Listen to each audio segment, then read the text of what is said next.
So then did I have an, oh yeah, I got it translated here. Renders, that God would grant you to be strengthened with power according to all of his glory. That is, and that would be the appositional way, handle apposition in English. That you may be able to comprehend the immensity of God and to experience the love of Christ. I explain that later on maybe. That is, that you may be filled with the fullness of the divine being, which is the last part. Okay. So they can superimpose themselves upon one another or grow out of one another and at the same time be parallel. I think the King James is best in that regard. So I remind you of that philosophical, logical pattern of Occam's razor down here. Okay. Occam's razor simply means that if you have to supply 6 hypotheses to sustain one, okay, and another view only has to supply 2 hypotheses to sustain it, the one with 2 is better than the one with 6. Better yet, for our purposes here, if you don't have to supply anything to the text to make it work, that's better than having to supply 1 or 2 or 3 other things to make it work. So, and then, of course, we have the idea of perspicuity. You may not know what that is. Perspicuity, that is authorial. It makes sense. In other words, it's written to be understandable. And coherence, it's got to hang together. The whole thing's got to make sense. Okay. Well, that's about it. We can go on that. Let's take a bit of a break. It's time to move ahead. Just ruined our whole conversation. Now, before we move on to a new topic, this word study issue may or may not have been where you are wanting to go with this word study business, so you may have more questions or issues that you want raised.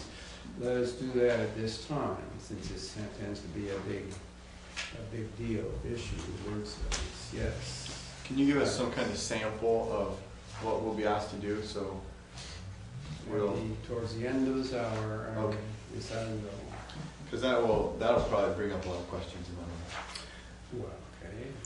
What you will be asked to do will be to follow through on various 3 of the 4 things involved here with a specific text from Philippians. Okay.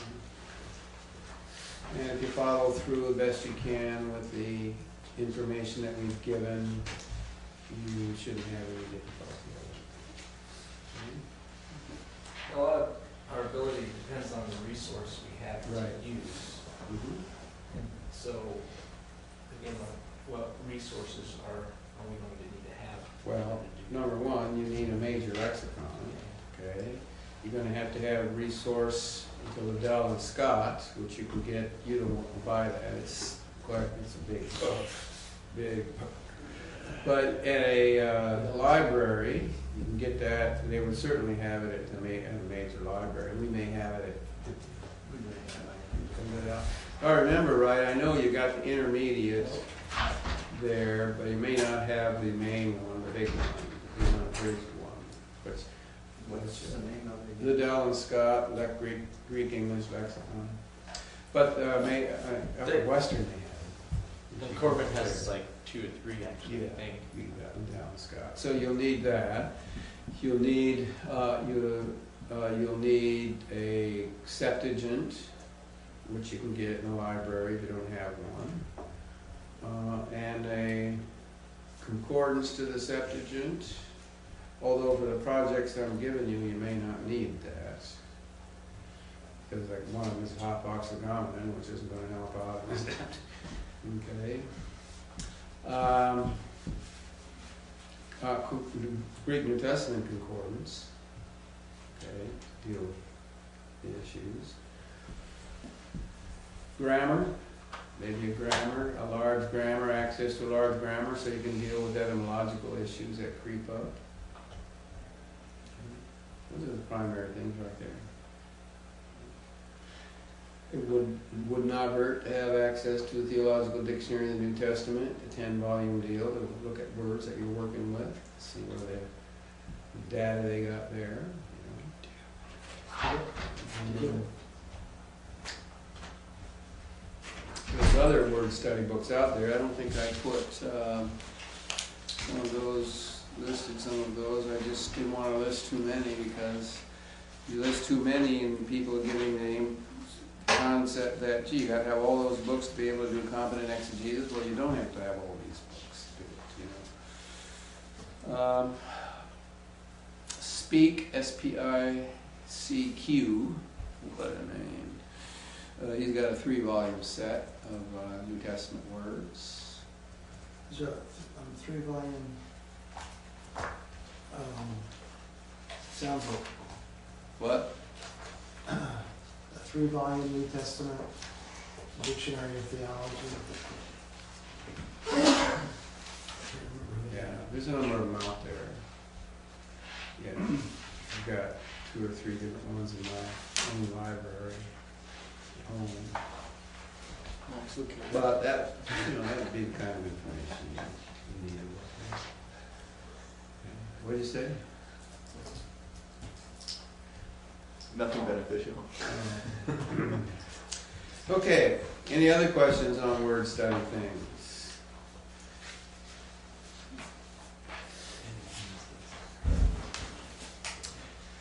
Okay.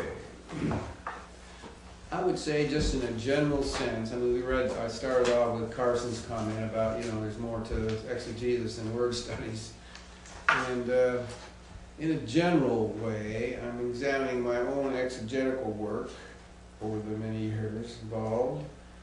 And I would, if I were to put a percentage number of the kinds of tasks that I need to do in interpretation, you know, of various texts, what percentage would the word study process be in light of all the other processes that go on in an exegetical? In other words, what is that 50%, that compose 50% of my exegesis, 10%, 40%? What is it? Okay. And generally speaking, and I won't only speak in generalities, just as I remember and examine, you know, the kind of processes I have done over the years, I would put the word study in all of its categories here, probably in the vicinity of maybe 30% of my exegetical work.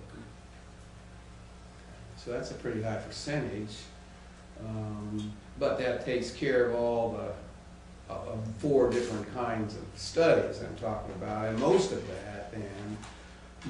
that 30% would be dealing with syntax and differentiating viable meanings of words for a particular context. Okay?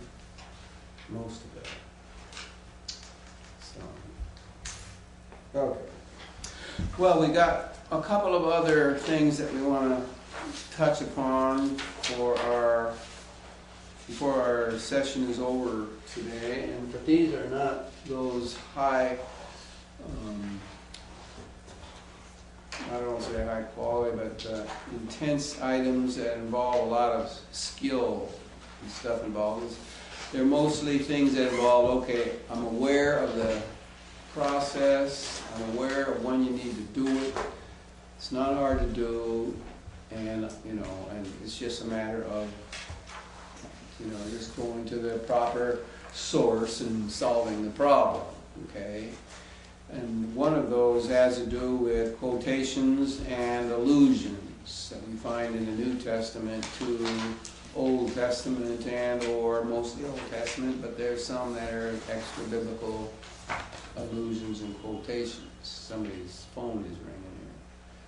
Oh, is that you? Horn outside. I think I heard a horn outside. Oh, that was good. Oh, okay.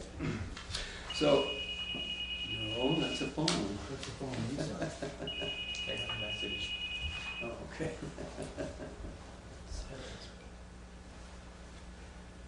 All right.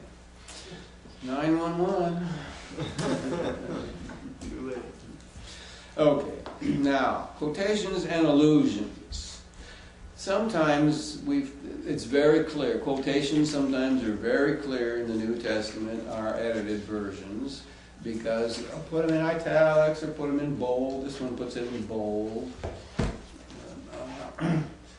And that they're pretty easy to spot. For instance, that passage, what was it in? Well, no, in Philippians we didn't have a quotation proper. We had an allusion to one, but in the parallel passage in Romans 14, I think it was, the quotation. Oh, it's in italics in this one, not bold. It's bold in the that one, flat one. Yeah. Romans 14:11, for instance, they'll put that in bold, I think, bold font. This one's in italics. Okay. So usually quotations introduced as such will be very evident in the text. You don't have to worry about where that is, because not only will it be there, but it'll tell you where in the footnote. It'll tell you, where in the world this came from. And very often it'll tell you where it came from the Septuagint, or it came directly from the Hebrew. Okay. Allusions are a little more tricky, if you will. Okay. Allusions are those passages that the author uses. He perhaps alludes to an Old Testament context, but he doesn't say, now, as the Bible says, quote, and goes through it, right?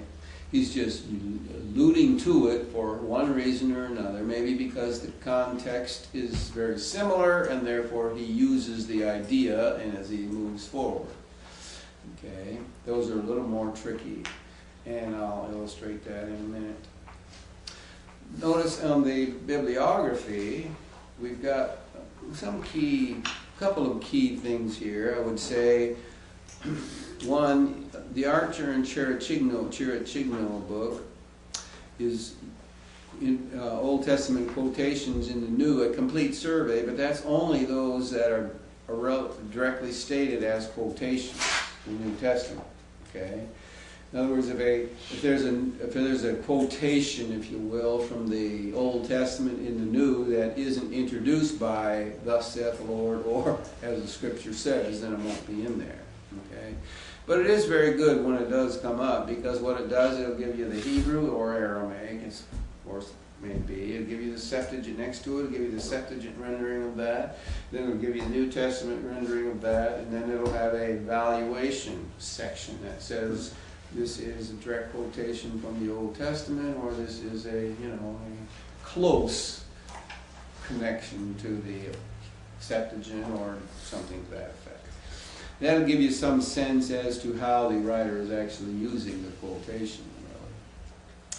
The other book that I would mention here is Longenecker, Biblical Exegesis in the Apostolic Period. Very good book. You ought to have it. What book don't you ought to have, right? But that gives you some sense of how, and this is the issue here, it deals with how the New Testament writers are interpreting the Old Testament. So it deals with old quotations, and it deals with their manner of interpretation. And that is, of course, what we're after, understanding how they interpret the Old and how they are therefore using it in their passage. And then, of course, you need a Septuagint. I put Ralph's down here. That's a good handbook model there for you. There's other ones that cost a lot more money than this one, so I put the cheaper one in there. Being a conservative Baptist. Okay.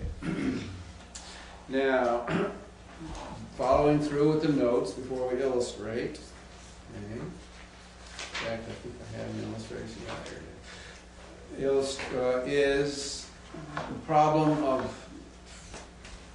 finding out, number one, on the quotation is just a matter of looking at the margin to see where it comes from. Okay.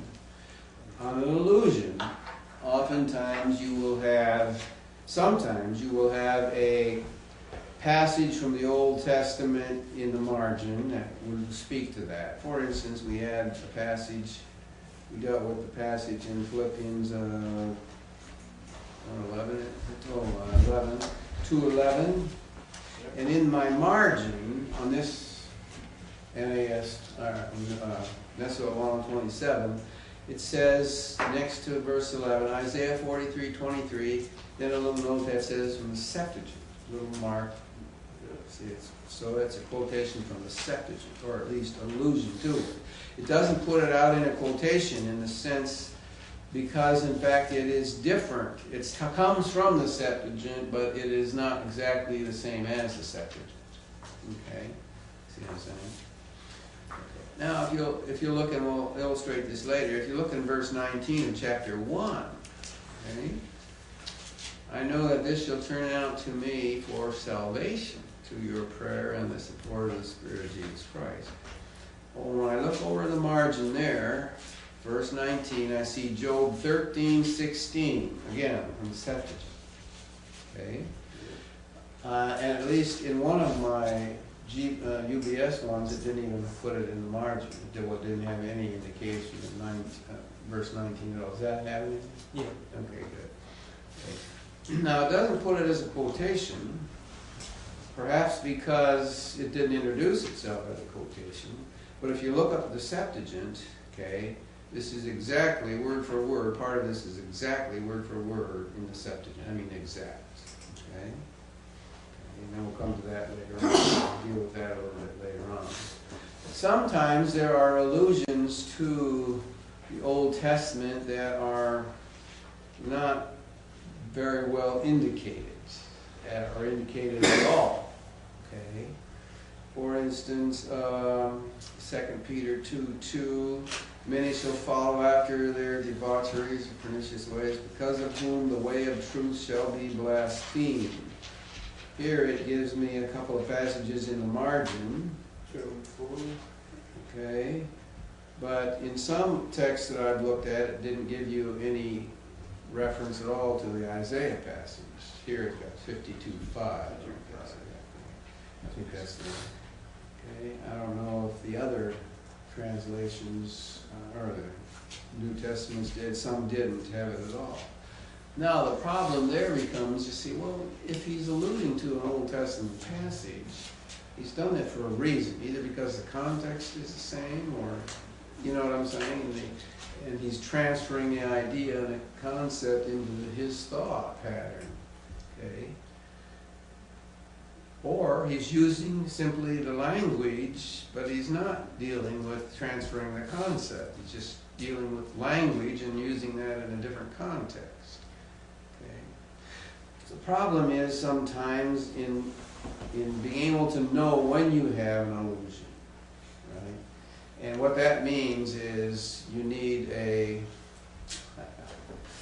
encyclopedic mind, I suppose, with respect to the Old Testament context or passages.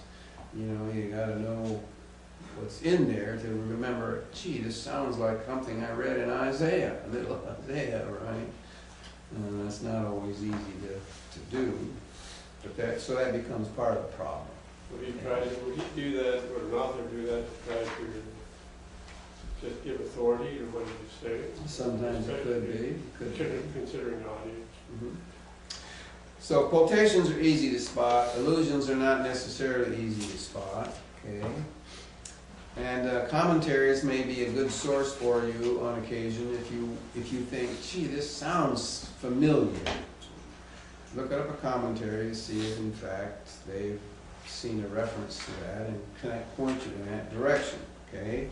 And then sometimes you just have to, as I said here, feel free to suggest your own sources if in fact you feel there's a genuine allusion going on here. Okay? Now here's the thing you want to do once you discover that it's there, however you do that. Compare the quotation to its source. Okay? Does he translate it from the Hebrew or Aramaic? Does he use the Septuagint? Does he seem to quote from memory and therefore not agreeing with at all with the Hebrew, directly with the Hebrew or the Septuagint? Archer and Chiricigno really helps us in that regard for quotes that are introduced as quotes, because he'll give that evaluation in there. Okay, you can see it pretty easy. Okay. How he has referenced it has something to do with how he's using it. Okay. If it's very free, it may well just simply be language that he attached himself to and using in a different kind of a context. If it's not free, if it's pretty close to the Septuagint or Hebrew, it may be, in fact, that he is transferring the ideas across, and therefore doesn't want to misquote, if you will. Okay? And so we need to study the source for that reason, to find out how they do it, and then we ask the question, how is he using it? That's the key right there. What is he doing with this? I mean, is this here as part of the argument of the book? Is this here as supporting data? Is this here as a element in moving the argument forward? Right? Is this here as an aside? What is he doing with it here? And that's the key there. Okay? And that's the key.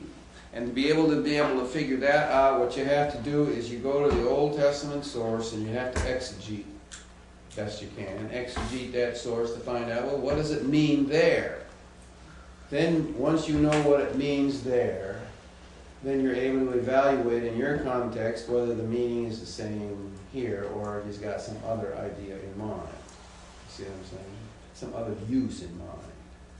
Okay? That's the key thing we're trying to figure out. Okay? Okay. So, that's what we're after. Okay? Extra biblical. Finally, the exegetical, most important, define the purpose for the use. In other words, okay, so it's here for a purpose of, quote, let's say, supporting my theological statement, you see, right? Or for just simply amplifying a statement that he had made by alluding to an Old Testament similar passage. Or just simply referring the Old Testament passage, using it because of the wording that just seems to fit where he's at, and we do that sometimes. Okay? Extra biblical quotations and allusions, well, they're really difficult sometimes to find the source to be able to evaluate. You know, we've got a number of them. For instance, there would be 2 Timothy 3:8 and Titus 1:12. They got two of them there. Well, you know, those are from sources that we may not be able to discover or find, therefore do much evaluation. But the good thing about it is, I think I don't recall any use of any one of these quotations from extra biblical sources where they're using it to prove anything, you see, other than to support some statement that he's made. In this case, what is this? 2 Timothy 3:8. Oh, 3:8. In which manner is James and Jambres withstood Moses, so also these. Now you see, he's alluding to something that occurs, and we don't even know where that comes from, right? But he's not interpreting that or even validating it. He just said, just as this happened, and this is the point. So also these are, you know, standing in opposition to the truth, corrupt men of mind, men of corrupt mind, etc. It's clearly he's not necessarily validating the source. He's not even explaining the source. Another interesting one, where he utilizes it, chapter 1, verse 12 of Titus. It's just, and he uses the illustration, right? I mean, these people, you know, they've got to shut their mouths, you see, perverting whole household, teaching what should not be taught for the sake of shameful gain. One of their own poets said, and then he gets this quotation, you know. Well, the Cretans are continual gluttons, evil beasts, idle bellies, you know. So he's just using that to twist the knife, so to speak, is bottom line here, I think. So, and we can find out where that is, but we probably have a hard time finding the source, and it wouldn't be that valuable anyway to find the source and read it. It comes from Epimenides. Okay. Now, one other source that we have for some of this, if you wonder, gee, maybe I have an allusion here, maybe I don't. In the back of this book, wherever the back is, there's a section on citations and allusions here from the Old Testament, citations and allusions, and so it gives from Genesis, and then it shows you where the citations and allusions are related to. That's from the Old Testament perspective. And then there's a section that deals with beyond Old Testament, now we've got the Apocrypha, Ezra's, Maccabees, where the allusions to are found in the New Testament. Okay, so there's quite a few of those in there. There's there's others, Bell and the Dragon, that's interesting. Siracides or Wisdom of Solomon. Siracides and Wisdom of Solomon are different there, but Martyrdom of Isaiah alluded to, and a number of others there. Okay. The other New Testament also has a section of quotations and allusions in the back. Okay. So you might say, gee, I wonder if there's anything there. You can just check the back to see if anybody has noted an allusion there. Okay. That would help. Okay. And the way that one does it is both the Old Testament and the New Testament, from the Old Testament, New Testament. You look up the New Testament side to see if there's any Old Testament allusions. That's how that one works. Okay. So that's helpful. Source for us as well. Okay. Now we have an interesting one that I put together for us in Discovery on page 67. Paul clearly affirms his need for salvation. We've already alluded to it and said it alludes to Job. Okay. He writes, he says, I know that it shall turn out to my salvation. Soterion, right? He writes. But what did he mean and how did he use the word soterion? Okay? Right? So there's an allusion. I'm assuming there at this point there's an allusion. So I look for the source. I find the source. It's easy enough because it was right in the margin. He said it's from the Septuagint from Job. Okay? So now the situation now is go to Job and see what Job meant, what it meant in that particular context of Job. Okay? And so we find out when we look up the Septuagint for it, we find out that his wording is exact. It's not at all a free quotation in that sense. It may be something he remembered to be sure, but in any stage, it's exact word for word as the Septuagint has it written there. Okay? So then, is this conscious or unconscious on the part of Paul? Did it affect does he affect what he means? How does it affect what he means by this idea of need for salvation here? It's going to turn out to my salvation, see? Well, to deal with that, we need to do three things, or at least these four things. Source of the reference, which we already did, and then the interpretation of the reference in its own context, which means Job 13:16, okay? And then the manner of the citation, which we already know, is direct, and then simply the purpose for the inclusion, okay? The meaning of Job 13:16 within its own context, I summarize it like this. In response to an accusation of being guilty of sin before God, by Zophar, Job argues that he is innocent, and that if he could argue his case legally before God, he would be acquitted. That's what he's saying, my interpretation of Job at that point.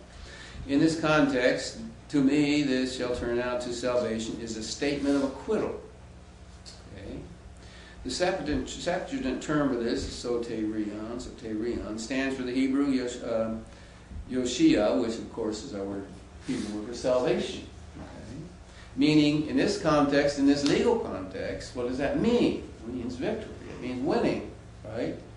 And in this legal context, victory is acquittal. Okay? So that's my interpretation of Job at that point. Manner of citation is a direct quote. Good representation of the Hebrew cursor, by the way. Finally, the purpose for the allusion connects to observation that Job's and Paul's experiences are somewhat parallel. Job was accused of sin by his friend. Paul is being accused or being attacked by his brothers. Previous context, that's what he's talking about. Some of them are preaching Christ because of love and goodwill. Others because they want to get me in trouble. Right? Both Paul and Job claim victory. I know this shall turn out for me, in the same sense that it did for Job, in acquittal, if you will. Victory. So salvation is used in that sense. So salvation, then, my view of this, then, would be that Paul's statement of faith that in his life now and in the future will exhibit genuine Christian character, never give way to sin and shame. Salvation here is a salvation of the victorious Christian life, both in the present and when he stands before the judge of all the earth. That seemingly fits well with the context of Philippians 1, and it accords well with Job as well. And I bring that illustration because there's an awful lot of people who have interpreted that passage in Philippians to say this, and I'm not saying it's impossible. I'm saying just question the validation, how the validation of this interpretation. I know that this shall turn out to my salvation, which means, in their mind, that I'm going to get out of jail. It means I'm going to be set free. I know that I'm going to be released. See? Well, I don't know if that can be sustained, because he now talks about, hey, whether I live or die, Christ is going to be magnified. He talks about I'd rather die than live. Later on in chapter 2, my life is being poured out as a drink offering in the interest of your faith. You know, he doesn't say, gee, look, I'm ready to go. They've practically given me the key. He's not saying that. He's not sure he's going to leave, at this stage anyway. In fact, he's not sure that he really wants to leave. He'd rather be, he said, if I had my druthers, I'd rather be there than here. See, the cross I have to bear is I have to stay here. Rumble, rumble. See, that's Paul, he's staying. So, that's what he's saying in his book. So from that we know that Paul probably was studying the Septuagint. Or, Well, that was his Bible, to be sure, yeah. But he also did Hebrew. We know that. He did most of his quotations, many of his quotations were from the Septuagint, many of them are from Hebrew. So he did both, but here it's clearly he was reading Job. Maybe that's a good book to read when you're being attacked by your Christian friends, stuck in jail. You know, maybe that's a good book to read, huh? At any rate, it certainly appears, at least in my mind, that he is seeing a parallel between Job and himself, right? And if he sees that parallel, then the interpretation of the one certainly fits the interpretation of the other. He doesn't seem to be using that parallel and then taking a completely different tack on it. Right? And I don't believe you can take the tack that says, well, yes, in a legal context, that's acquittal. And acquittal would mean that I'm out of jail. In Paul's experience, right? Yeah. The problem, however, with that is that he's not talking, he said, look, here's the bottom line here is this. My earnest expectation and my hope that in nothing shall I be ashamed, but with all confidence, as always and now, Christ shall be magnified in my body, whether through life or through death, and I'd rather die. He's not really talking about, gee, I just can't wait till they open that door. You know. See? So I think that's a pretty hard-pressed conclusion, interpretation, to take that as a release from jail. But that's my interpretation, based upon the fact that I think there's a genuine illusion, and the context are similar, and therefore the interpretations of those phrases become similar. Okay, any questions on quotations and allusions, which is another one of those periodic things that grow up, frequent steps? since that one is exact, why wouldn't it be anything bolded? Not introduced, I presume. I presume the editors didn't do it that way because it's not introduced as a quotation, as a scripture says, you see. And in fact, you see in 2:11, they indicate there, 2:11 also, that comes from Isaiah, and that's fairly close, although the difference between a future and a subjunctive there. But it's not introduced as a quotation. But then again, maybe the editors aren't always consistent either. I don't know, maybe there's a genuine quotation that they didn't do. Okay. Anything else on that? How would you interpret verse 22 of chapter 1? It says, "But if to live in the flesh is of my fruitful work, but I don't know which I will choose." Well, How do I interpret that? Well, how to translate that, but if, to live in the flesh, this, moi karpas ergu, Mhm. this is my fruitful work, or this will be my fruitful work, or I will make good of it, basically. Well, there's some anaklutha on that. Is in some ways in these clauses, the way in which it starts isn't the way in which it ends. So there's some ellipses that apparently are involved here.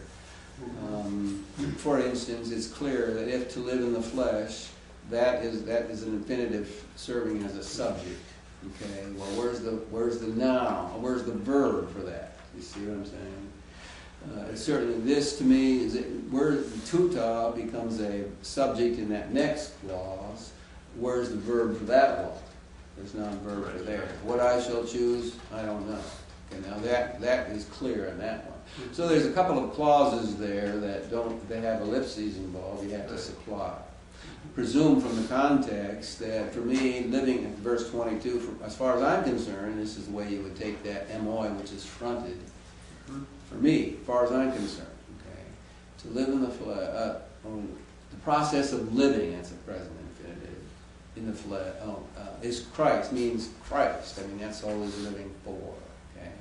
And the act of dying, that's gain. That's not loss. That's gain. Wouldn't it be great to be able to say that and really believe it? Right? And then verse 22. But if this process of living in the flesh, then it doesn't finish itself out because there's no then. You see what I'm saying? So you have to assume, if I have to keep on living in the flesh, okay, right? So then we would have to say this, we'd have to plug it into that next phrase. Well, then this thing, that is, this activity I've got, is going to produce this, fruit. This work that I need to do is going to produce fruit. You see what I'm saying? So you have to kind of insert some things in there. But what I should choose, I don't know. I really am constrained from the two things. Having the strong desire, epithemia, that is the lust. I mean, I really want to get out of this place and be with Christ, which is better by far. But to remain in the flesh is more necessary because of you. And confidence of this, I know that I will remain, continue with all for your progress and joy in the faith, etc., etc. So this kind of goes into depression at that point.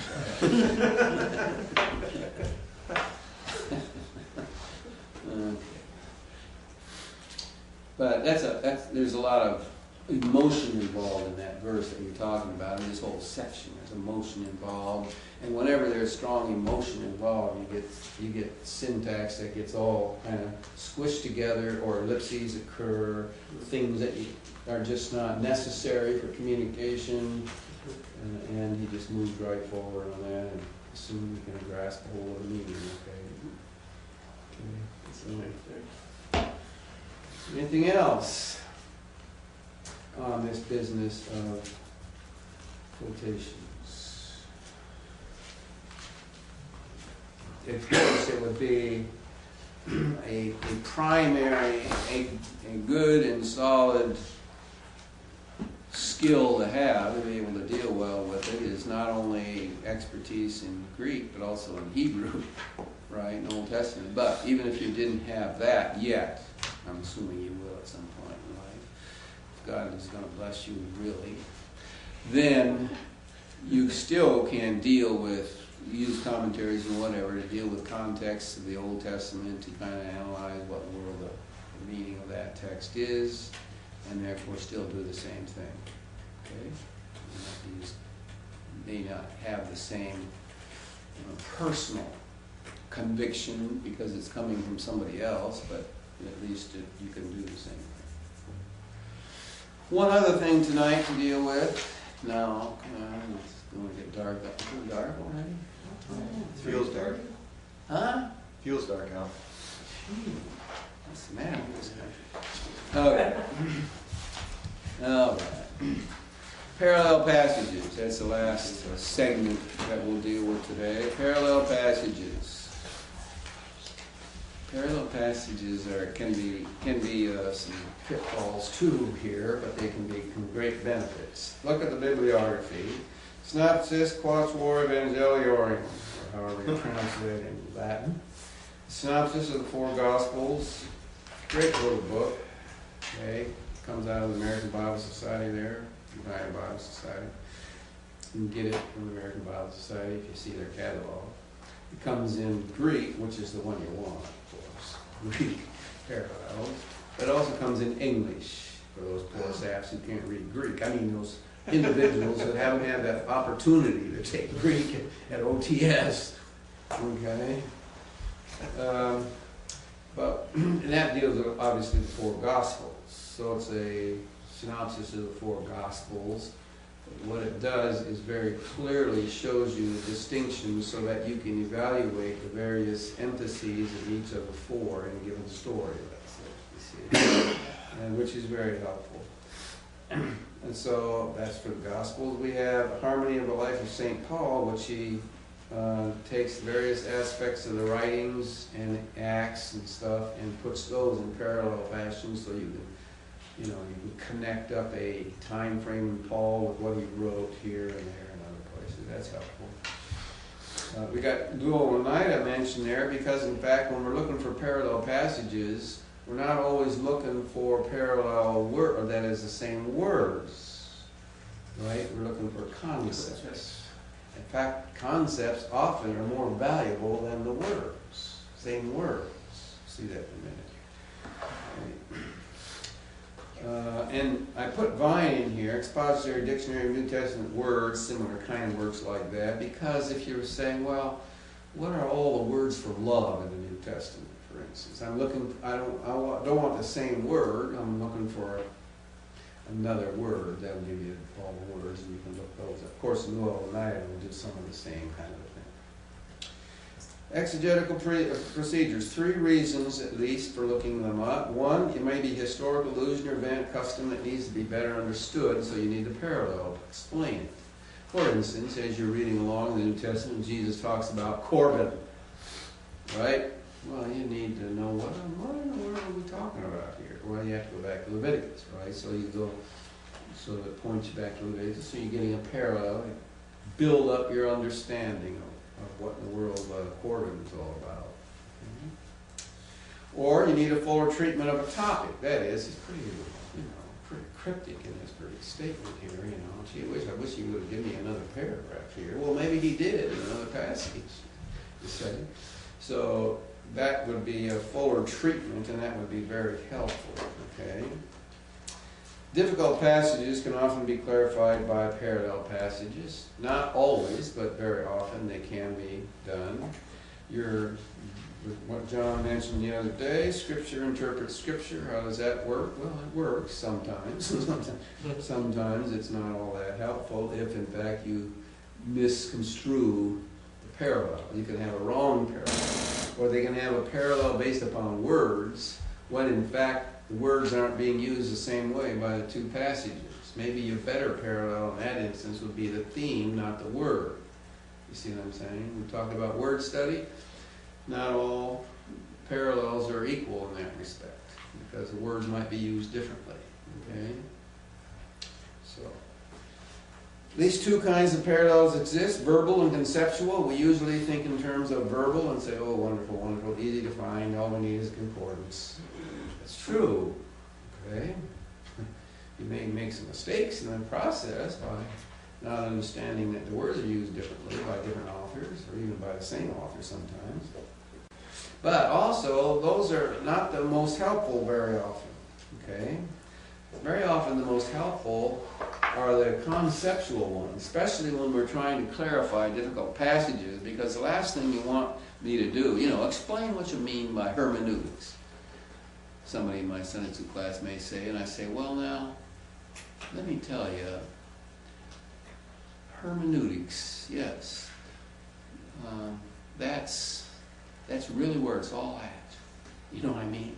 I mean, that's the name of the game here, it's hermeneutics, that doesn't help, right? And they say, no, wait a minute, use a different word for that. If I can't figure out another word, I probably don't know what it means myself, probably.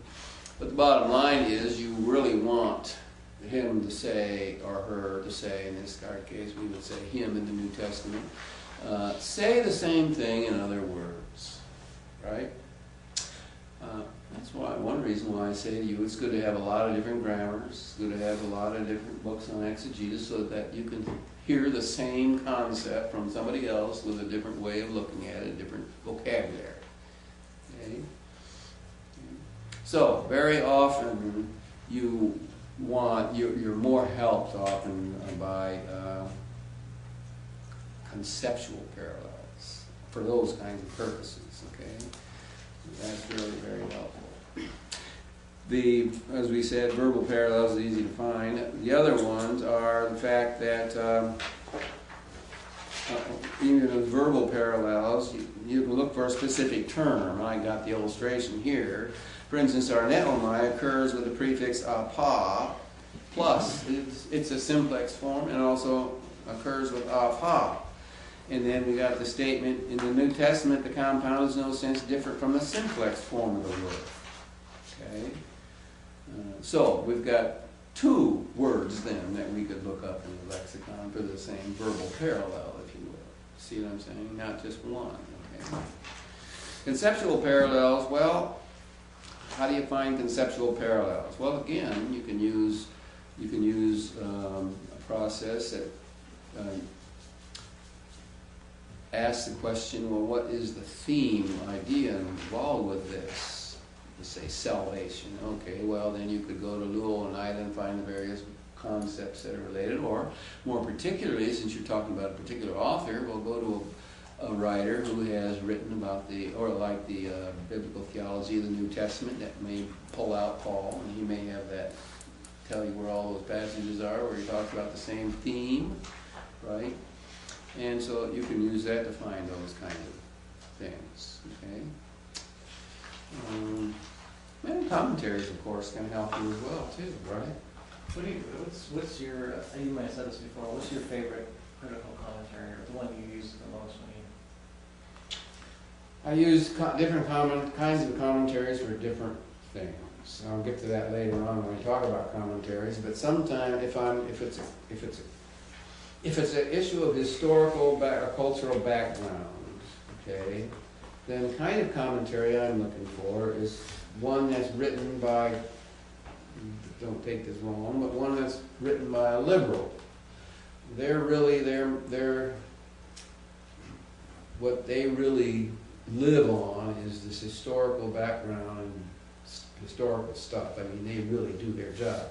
Evangelicals tend to want to get into the theology of things and ignore sometimes some of the historical and cultural issues. So I'm looking for a liberal commentator. Now there's various ones out there. I can't think of any names that I use on a regular basis right now. Then there's theological oriented comments. So it depends on what I'm looking for and what book I'm in. Now if I'm in Ephesians right now, if I'm looking for something critical who also is competent in the historical realm, I'm going to go to the new book by Honer, his great commentary on Ephesians that just came out. Honer? Harold Honer, yeah. That's thick. He's spent only 30 years writing it, so it must be pretty good, right? He's 15, I think. He's done very good. Okay. Depending on where I'm at. Philippians, I would not touch, well, I'm going to put it in a nicer language. Just Walberg, his book on Philippians isn't any good. I mean, as far as I'm concerned, okay? I think he's all got it wrong, if you will, if I can say it nicely on camera here.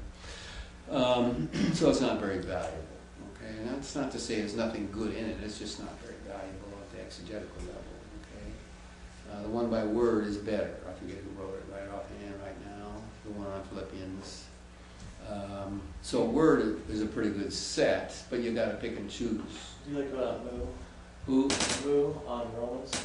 Oh, Dunn is the word. Dunn has done the one on Romans, 2 volume. There's Moo. Oh, Moo? Yeah. Oh, well, not 9 to 11 because his theology, his eschatology, and mine don't jive. So I'm not going to pay much attention to him in 9 to 11, except where he deals with things other than eschatological theology, you see, okay? All right, so I'm not going to pick and choose on that one, see. But Dunn's got 2 volumes on that, it's fairly well done, okay? And I do use the lesser, less depth ones occasionally, like Robertson's Word Pictures, Weiss, Vincent, those who will then either help me at least at the level of syntax and sometimes context, so they're sometimes helpful.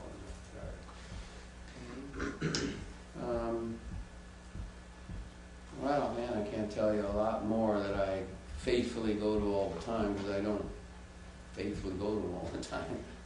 Okay. And I never, and we'll talk about this later, but I never go to a commentary to have them tell me what I believe. Yeah, it's not a view of a commentator there. I essentially go to a commentary after I've done my own work, and I ask the question when I go to the commentary, what is its conclusion? Number 1, I just want to know what it is. And number 2, has he told me how he got there? And if he hasn't, he's wasted my time. What are the processes? What did he use to come to that conclusion? So the hermeneutica series is sometimes very good. You know what I mean by that? They're not all conservative Baptists who write the thing, but they're pretty good at the historical level, and the exegetical level, they're not too shabby. Crampfield and some of those people, for instance, are pretty good. Okay. The hermeneutica was good. Okay. I just got one,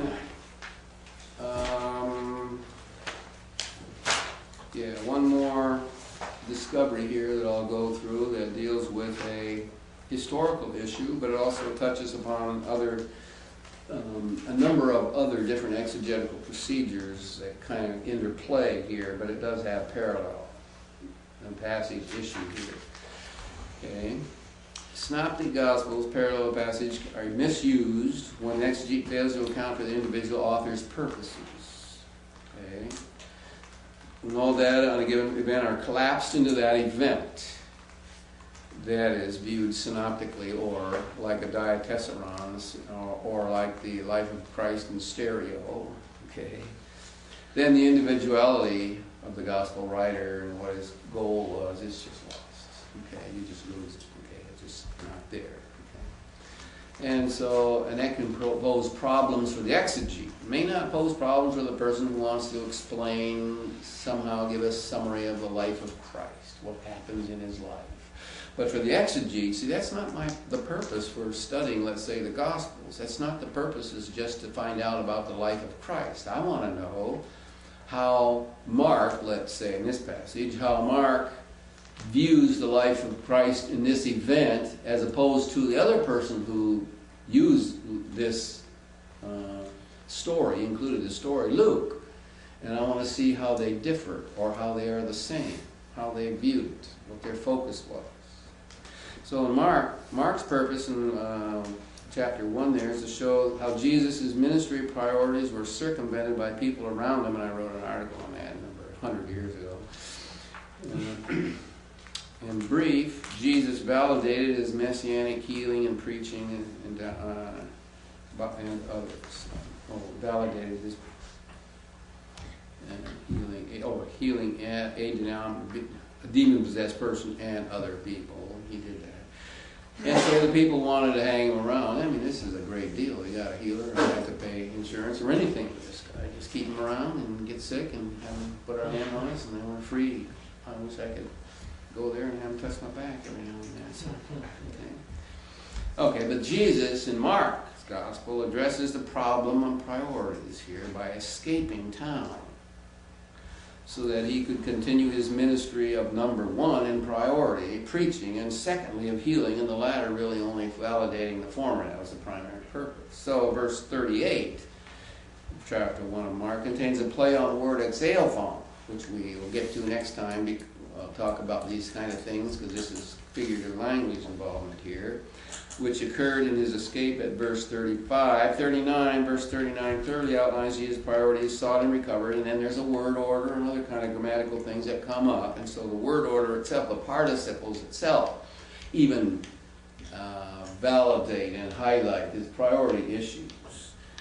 See, preaching and casting out demons, you see, and that's important. Now Luke doesn't have this escape scenario involved here, played out by Mark, okay? His purpose is more theological. So where Mark has Jesus went out, the exalephon, Jesus departure, Luke says, I was sent. Okay? I was sent, passive, I was sent by God. Right? I was sent by God to preach the gospel of the kingdom of God. It's clearly a different perspective on that issue. Okay? The scene in Luke focuses on God's purpose for sending Jesus. The scene in Mark focuses on Jesus' need to keep his ministry priorities aligned, which, by the way, I just might add, is the problem in Mark. It's highlighted practically all the way through the Gospel of Mark, of that problem. And that, fact, by the way, is a very real problem that we face too in our lives, you see. But when you collapse all the data into one story, then you don't have exegesis of Mark or Luke anymore. You just got a story about Jesus, but you don't have exegesis anymore. Okay? Okay, so parallel passages can help, but if you don't use them right, they can be a hindrance. See what I'm saying? Okay? So be careful with that. It's just an example of where mistakes have been and can be made. And that's where the synopsis, the four Gospels, can help you really well to be able to isolate the differences. Okay. Okay, any other questions, or any questions at all about parallel passages? John, do you have anything? I look like you're going to have something.